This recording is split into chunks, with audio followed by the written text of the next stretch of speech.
How much would you pay for a hit of nostalgia? Would you pay $449 for a real keyboard on your phone? BlackBerry says that this is primarily a business phone, and maybe that's true. But more than that, this is phone as fan service. This is the BlackBerry Classic. The idea behind the Classic is simple, and it's actually kind of respectable. Create a phone that's designed to appeal to hardcore original Crackberry fans in every way possible. If there's something you loved about the 2011 BlackBerry Bold, you will almost surely find it here. Everything is designed to make die-hard users feel at home. It starts with the hardware, which is characterized by the return of all the buttons. BlackBerry lovers call it the tool belt, and it includes dedicated send and end buttons, a back button, a menu key, and an optical trackpad.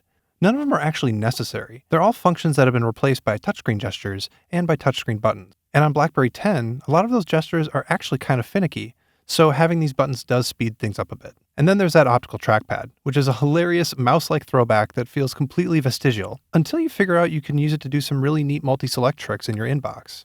Then you find it's useful, but it's still funny and kind of weird. But the most important buttons are on the keyboard.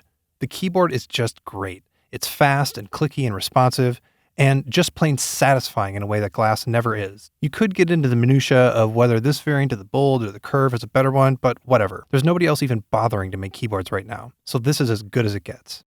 This thing is BlackBerry through and through. It's easy to hold in one hand, it has a textured back so you don't drop it, and it has a pretty good, but not great, 720 by 720 square touchscreen, which works fine for email, but it feels weird for basically anything else. It's also pretty heavy thanks to a pretty big battery. You can't replace that battery, but it lasts just a little bit longer than your average mid-sized smartphone, so that's kind of like your favorite BlackBerries too.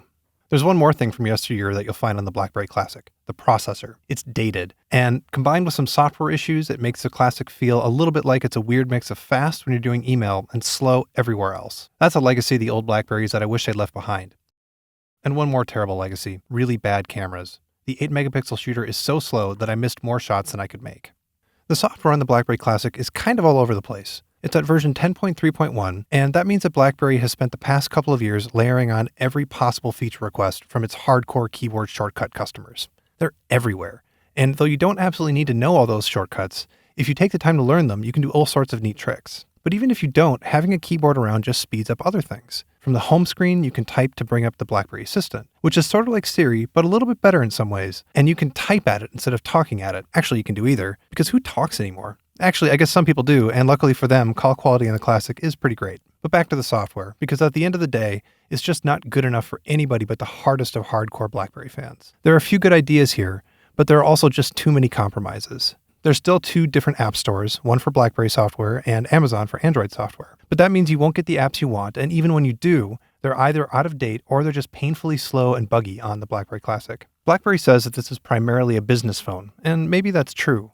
But more than that, this is phone as fan service. It's by BlackBerry people, for BlackBerry people. The people who are still clinging for dear life to their aging Bold. The Classic will let you keep that Crackberry death grip going, but honestly, it's probably time to let go.